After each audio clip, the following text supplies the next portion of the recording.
In today's video, we're going back to basics and I am showing you how to make steel-cut oats in 3 different ways with only 5 minutes of hands-on time.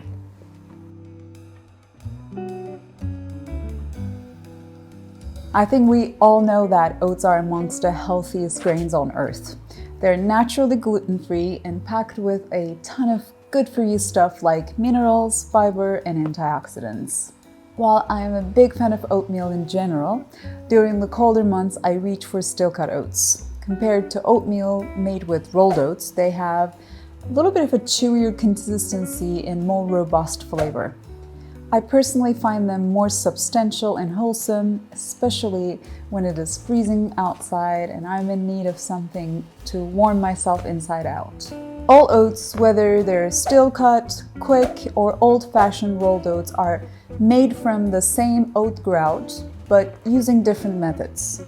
The major difference amongst all 3 types is the texture and time of cooking. Steel-cut oats take the most amount of cooking time as they are larger compared to the other 2 types. The stovetop method of cooking steel-cut oats takes about 20 to 25 minutes and requires you to keep a close eye on it and stir it often, which is obviously not ideal for a busy weekday morning. But as it is with everything in life, there are ways around it, and that is what I'm going to show you today.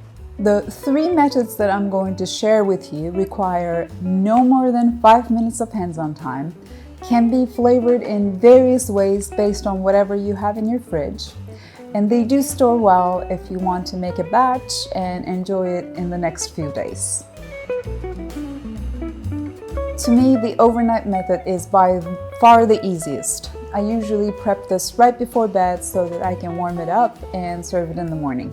Start by filling up a kettle with 2 cups of water and bring it to a boil. Meanwhile, place 1 cup of steel-cut oats in a small saucepan with a lid. The ratio of water to steel-cut oats for this overnight method is 2 to 1.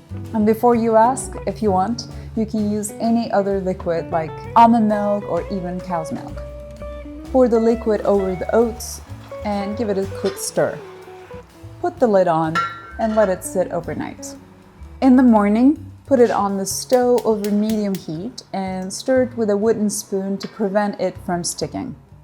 As it cooks, the water will start to evaporate and it will start forming a nice and creamy texture. It is optional, but I like to put a half a cup of almond milk just to make it even creamier. Cook until its consistency and texture reaches to your liking. And if you want it to be a bit thinner, feel free to add in more milk. When it comes to toppings, sky's the limit. I'd like to sweeten it with fresh fruit, but you can also drizzle it with maple syrup or honey. I also like to garnish it with superfoods like chopped, unsalted nuts, hemp seeds, and chia seeds. If you want to add in more protein, you can also add in a tablespoon of nut butter as well. The second method, making it in a slow cooker, is my favorite because 1, it takes even less prep time and you literally wake up to a warm cup of oatmeal.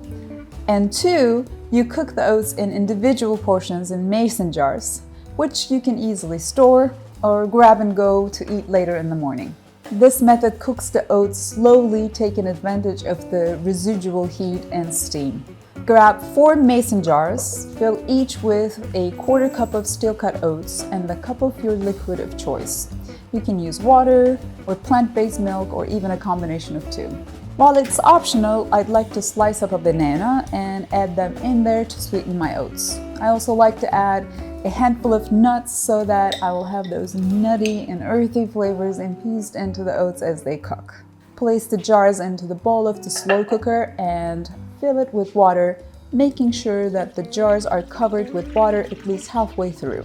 Put the lid on and set it to 4 hours in low heat setting. I usually set this up before I go to bed. So my crock pot has a warm setting, which means after the cooking is complete, it will continue to keep it warm. Most nights I sleep around 8 hours, so for the last 4 hours I make sure that it is on so that I can wake up to a warm cup of steel-cut oatmeal. In the morning, carefully remove the jars from the water and add in more toppings if you want. I'd like to put some more fruit on top, as well as chia seeds, but again, play with whatever you have on hand. At this point, you can enjoy it right away or put a lid on it and take it with you to eat later. And if you have leftovers, you can cover them tightly with the lid, bring to room temperature, and store it in the fridge for up to 3 days.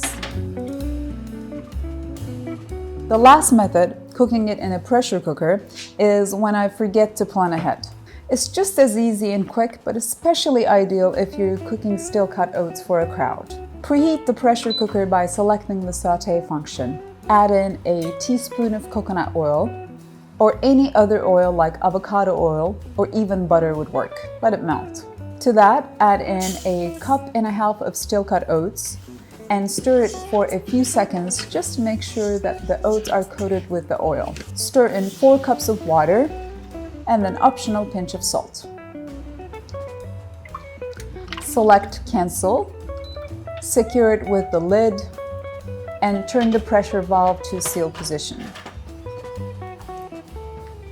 Select manual mode and cook at high pressure for 10 minutes. It takes about 5 to 7 minutes to come to full pressure. Once cooking is complete, let it naturally release for 10 minutes and then quick release the rest. Remove the lid carefully and give it a stir. As you stir, you'll see it will get super creamy. Ladle it into bowls and again top it off with whatever toppings you like.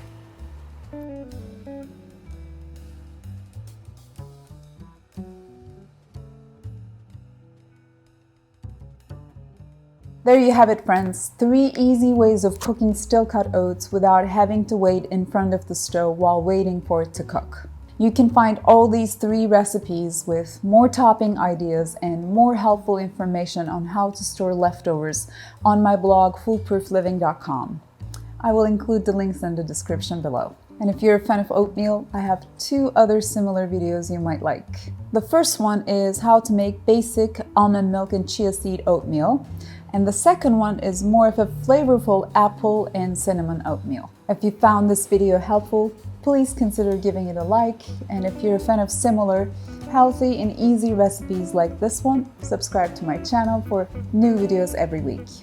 Thanks so much for watching. I will see you next time.